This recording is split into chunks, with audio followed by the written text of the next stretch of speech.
so let's jump right into it. It's a long walk. That is a long walk. People applaud, they stop, they fall asleep. I know, it's almost intimidating. Sheesh, wow. Hello, everybody all over the place. Long room here. Awesome. Let's jump right into it. Yes. Everybody knows Box. That's kind of the problem, right? Does everybody everybody know knows Box? Old Box. Does everybody know Box? All right, thank you. Awesome. What is Box today? So we think of ourselves as a cloud content management and collaboration platform. And if you think about like the kind of problems we're solving, it's primarily helping companies of any size, from 3-person companies to GE, Coca-Cola, Procter & Gamble, Eli Lilly, in helping their employees get to have a better digital workplace, and also making sure that we can provide them with better tools and infrastructure so that they can become a better digital business. And this is a pretty important kind of dynamic you're seeing, where every company in the future is going to be a software company, and they will either be disrupted or will be disrupting someone else. And so the way that they operate and the operating model has to fundamentally shift from the way that they've been doing in the past. You can't just slap an app on top of your core business and think you're a digital company. You need to go out and make sure you change your culture. And we always joke around internally, if you show me your IT stack, I can tell you what your culture looks like. Because if you have a legacy IT stack, chances are you're not going to be as transparent and sharing information, as collaborative, as open. People are going to hoard information. They're going to have a very different cultural dynamic than if you actually have the right IT stack. So I love that. Wow. I mean, I'm just imagining, enterprise legacy system, green screen, kind of box, tab over, tab over. I can highly collaborative mainframe users. Exactly. Let's talk about AI. Where are you using it? How's it adding value? So the way we think about AI is, firstly, the way that we've always thought about innovation at Box is you have to pick some major mega trends that are going on in the market that can solve real problems and make sure that you don't fight them, but you use them as tailwinds to propel your business forward. So we've had 3 in our evolution of our time that have been particularly informative for us. First one was cloud, where people were just going to move their content to the cloud, and we made sure that we got in pretty early over there, so about 12, 13 years ago, and we said, let's just make sure that we stay with the cloud. And we were pretty pure in staying with the cloud. We didn't, build alternative models like hybrid cloud and all of those things. We stayed very, very focused on just pure public cloud, and try to make it as secure as possible and as compliant as possible. So that was the first mega trend.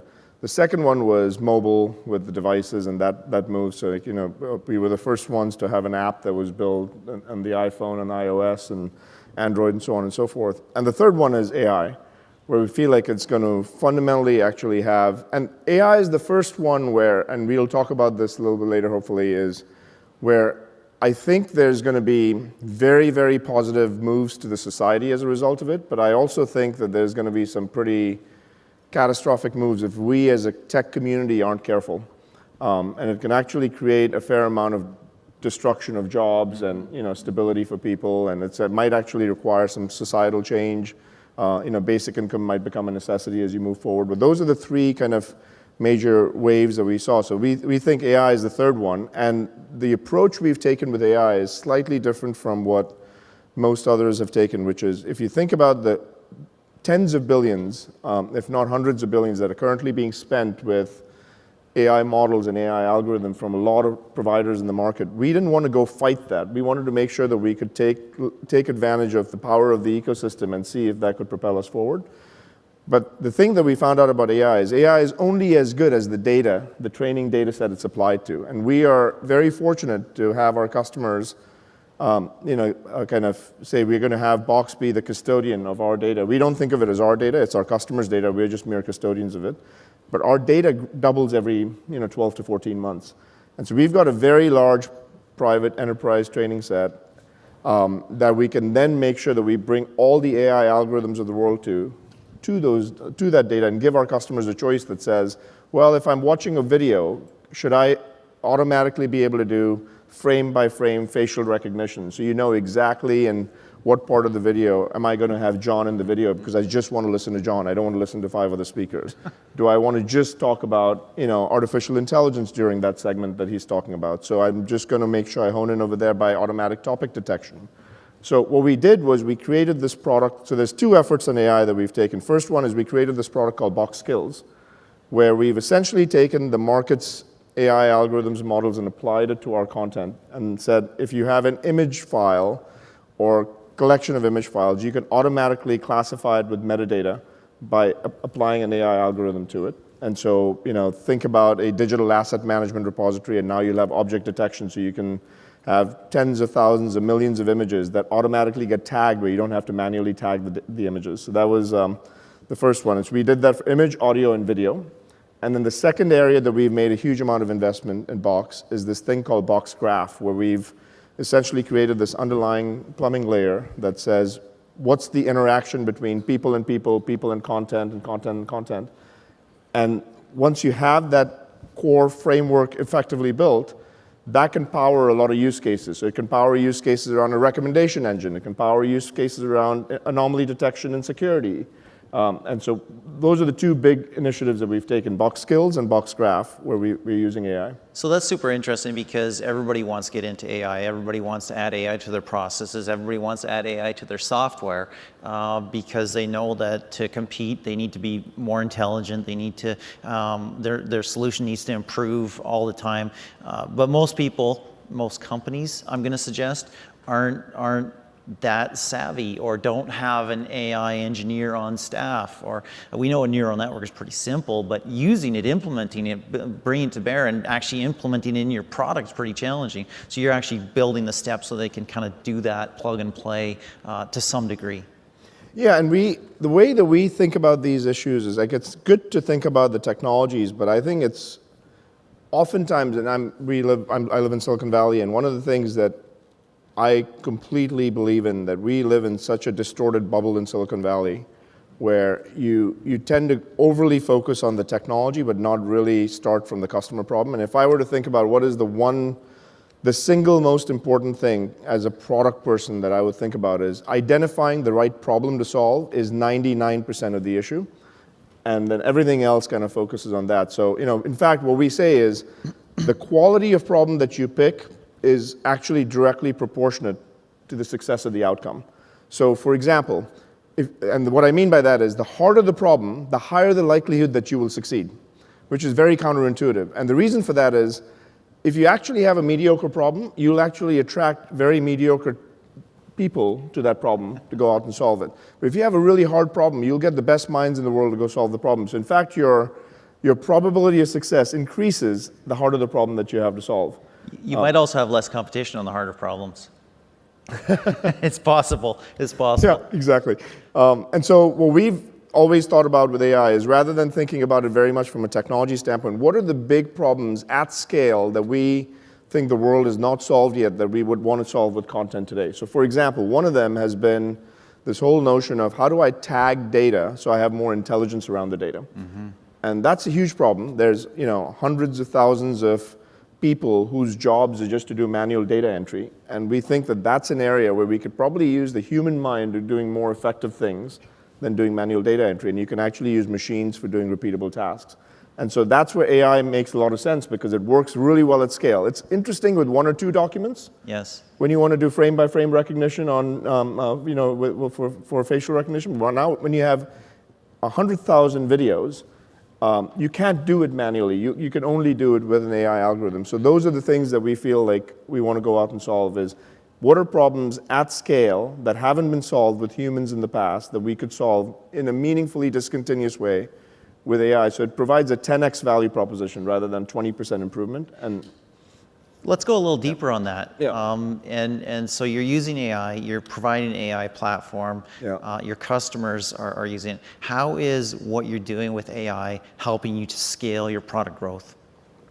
So the way it scales product growth is the kind of use cases that you can solve for customers and the mission criticality of them make a big difference. So I'll give you a great example. Not only does it scale our product growth, the way you should think about it is how are you helping your customers reach their moonshot so that you can actually participate in the ride with them. Mm-hmm. So I'll give you an example. Let's say that you've got customers that have a call center or inside sales team. One of the things that we found is can you go disrupt that market and how that talent gets trained, right? And so the way that today it happens, if I have an inside sales team, if I'm a new manager for inside sales, I go into a team, what I would do is I would spot check how my different people are making calls with their customers. I might go and sit in on 1 or 2 calls, and then I'll give them some feedback. A lot of our customers now are saying, well, I'm going to record every call, Yep. have an AI algorithm that's applied to it for topic detection and sentiment analysis. So I could literally, if I'm doing 5,000 calls in my organization, I've recorded every one of the 5,000 calls, and I can tell you when this promotion as a cable company was proposed to the customer had a very happy sentiment. But when there was this other thing that you proposed to the customer seemed frustrated. And that might be a thing that you can do at mass scale in training your organization in a very different way.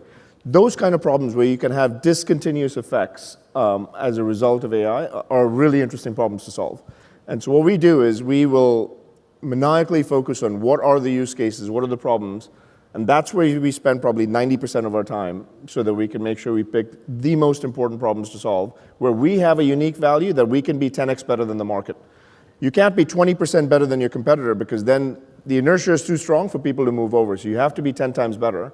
And the way that we do it is by ensuring that we pick the problems where we have a unique vantage point that we can go focus on. Is this useful to go through? That actually sounds super interesting because it sounds like the call center obviously makes sense. It sounds like it's not too far necessarily away from being able to be trained on sales call data. All the outgoing and inbound sales calls that your sales team is taking and learning what resonates, what works, what resulted in positive outcomes, what resulted in negative outcomes, and never mind training new staff, which is great and important, but also optimizing your current team to, hey, this is really working well and we're getting better results with this and this approach and those mentions. That's super interesting. Yeah. Let's go a little deeper, and you've been looking at some of the lessons of adopting AI, what you've learned, what you've seen. Can you talk a little bit about that? Yeah, I think there's a couple things as you sell, like AI for consumers is very different from AI for the enterprise. So for example, on the consumer side, the first thing that you get is your availability of a training data set is pretty large. So you get spoiled because you've got millions of images you can go out and train your model with.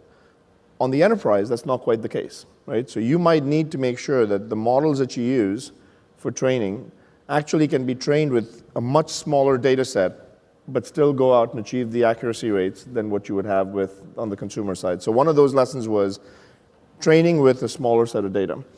The other lesson is making sure that isolation is really important within the enterprise where it might not be that important on the consumer side. Although with all the stuff that's happening around privacy, it'll get more important even on the consumer side. But it's almost detrimental if you use your AI model with Coca-Cola data and then go sell that to Pepsi. Like you can't do that. You have to isolate the training, and your model can't go improve with Coca-Cola's data set that you can then sell to Pepsi, because that would fundamentally be something that companies would not want to go participate in. So that's an area where we've actually found. Why? Yeah. So that's an area where, like making sure that you have isolation models in place and how you think about your data is really important.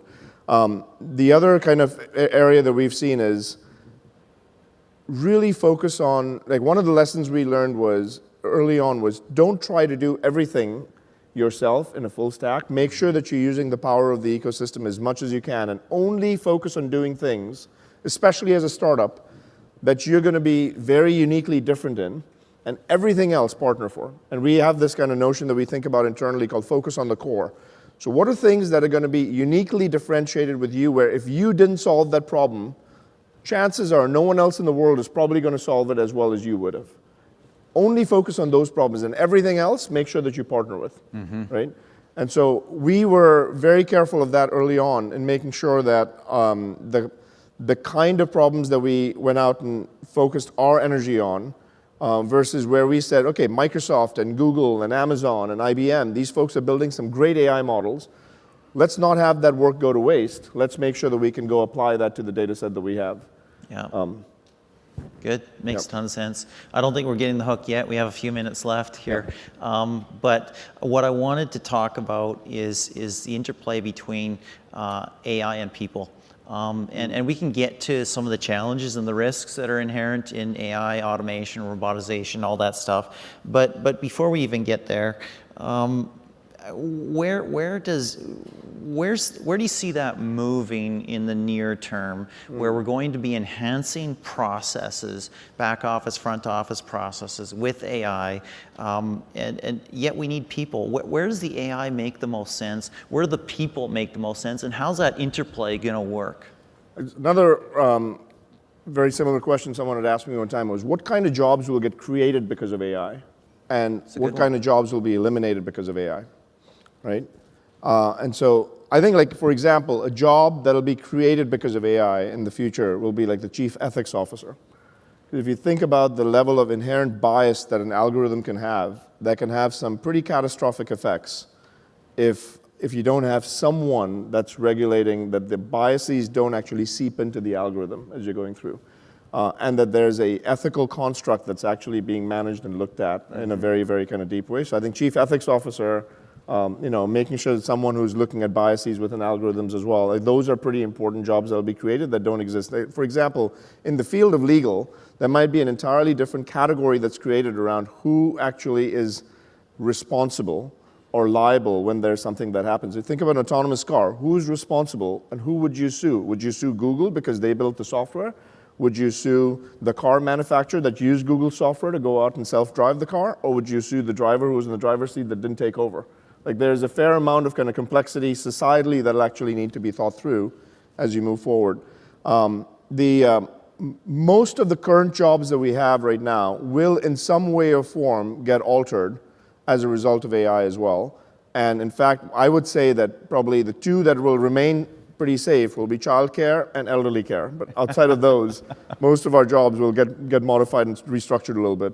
And I think from a company standpoint, if a company doesn't have an ethos for AI in the next 10, 15 years, you will not be it would just be like thinking of a company today that doesn't believe in the internet. Like, you would not be a viable company. I will say one thing that I think we as a community have to really think about deeply is, in the Valley specifically, we have a very reductive way of thinking about this market, which is disruption is good. When you actually disrupt a market and move somewhere else, the net effect is always net positive. Innovation is a good thing.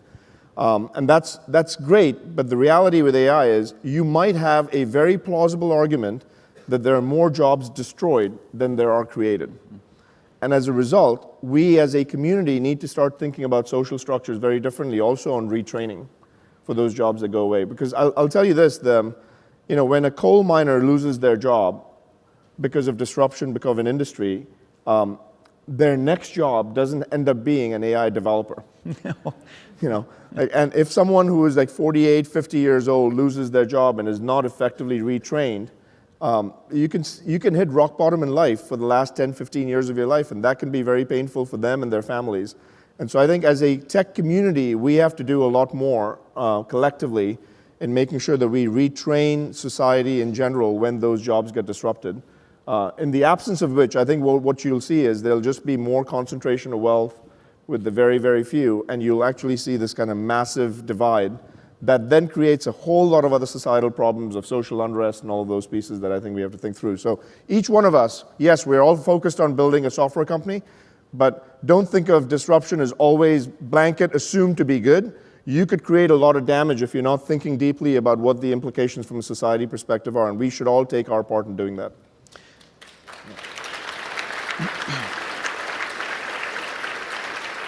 I couldn't agree more, absolutely. And if we have that continued divide, we're just going to have more social dysfunction, which we see very, very clearly in the United States right now, and a them versus us, and just a breaking apart of traditional kind of society with all the dangers that'll come with that. And frankly, the ones that are not maybe on the coasts and the ones that are getting disrupted, they have most of the guns. Yeah, and by the way, just to go off and wasn't planned, but whether you like Donald Trump or you don't, the reason he won was because there was a group of people in the middle of the country that actually had hit rock bottom. Yep.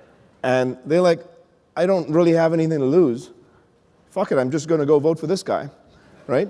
And that was the piece that needed to get, we have to think through that. It's not just that the people are stupid and they voted for someone. You have to make sure that you see what the effects are. And that might have actually been caused over time through many decades as a result of tech disruptions that have happened that we don't really think about deeply as a community. It certainly didn't help, and there were other reasons as well. Yeah, but, totally. Great session. Thank you so much. It was really a pleasure hearing from you. Thank you, folks. Oh, watch out. I need some traction. You need some traction. Let's get some traction.